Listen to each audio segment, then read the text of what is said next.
शिवभोजन योजनेचे संचालक गंभीर आर्थिक संकटात सापडले आहेत। 6 ते 8 महिन्यापासून थकीत बिल मिळाली नाहीत। नमस्कार, मी वंदना हातगावकर चंद्रपूरहून आलेली आहे। मी एक शिवकेंद्र चालक आहे। माझ्यासोबत आमचे जवळजवळ 52 केंद्र चालक इथे आलेले आहेत चंद्रपूरवरनं।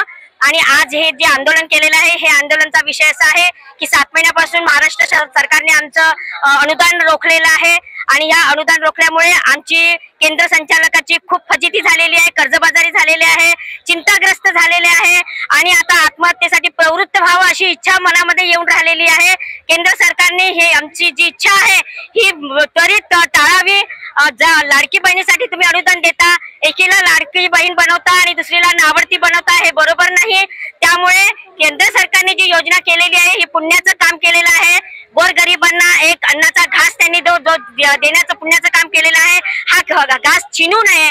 महाराष्ट्र सरकारने आम्हाला ही विनंती आहे, कळकळीची विनंती आहे की त्यांनी निरंतर हे शिवभोजन केंद्र चालू ठेवावं आणि आमचे थकलेले पेमेंट, थकलेलं अनुदान हे टप्प्याटप्प्याने तरी दिलं तरी आमच्या केंद्र चालकांची आज समस्या दूर होणार आहे। ही गंभीर समस्यासाठी त्यांनी त्वरित जागा व्हावं असं आम्ही देवा भाऊंना विनंती करतो, अजितदादा भावांना विनंती करतो, एकनाथ शिंदे साहेबांना विनंती करतो। ही कळकळीची हाक आमची केंद्र संचालकांची ओळखली पाहिजे आणि त्वरित आम्हाला अनुदान दिलं पाहिजे। गरिबांना रोज 10 रुपयात अन्न देणारे संचालक स्वतः उपासमारीच्या टोकावर पोहोचले आहे। घरभाडं, मजुरी, धान्याचे पैसे थकल्याचे मानसिक तणाव वाढला आहे। काही संचालक आत्महत्येच्या विचारापर्यंत पोहोचले असून शासनाच्या मदतीची तातडीने गरज आहे। शिवभोजन संघटनेच्या वतीने आज आम्ही संविधान चौक येथे धरणे आंदोलन करत आहोत।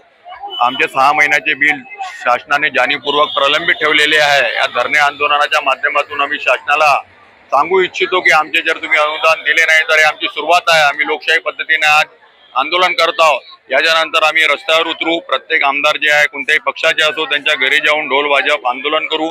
मुख्यमंत्री, पालकमंत्री यांच्या घरी सुद्धा जाऊन धरणे देऊ, कारण की आमच्या हा हक्काचा पैसा आहे। आमच्या गोरगरीब बहिणी आहे, ज्या लाडक्या बहिणी आहे, महिला बचत गटाच्या बहिणी आहे, त्यांच्यावर कर्जाचा डोंगर साचलेला आहे आणि त्या कर्जबाजारी झालेला आहे। एकाकडे एका लाडक्या बहिणीला शासन सुखी ठेवत आहे पैसे देऊन आणि दुसऱ्या लाडक्या बहिणीला जर कर्जाच्या माध्यमातून जर दुखी करत असेल तर हा आम्ही कदापिही सहन करणार नाही आणि शिवभोजन संघटना रस्त्यावर येऊन शासनाला जाब विचारल्याशिवाय राहणार नाही। Vidarbha city news, Nagpur.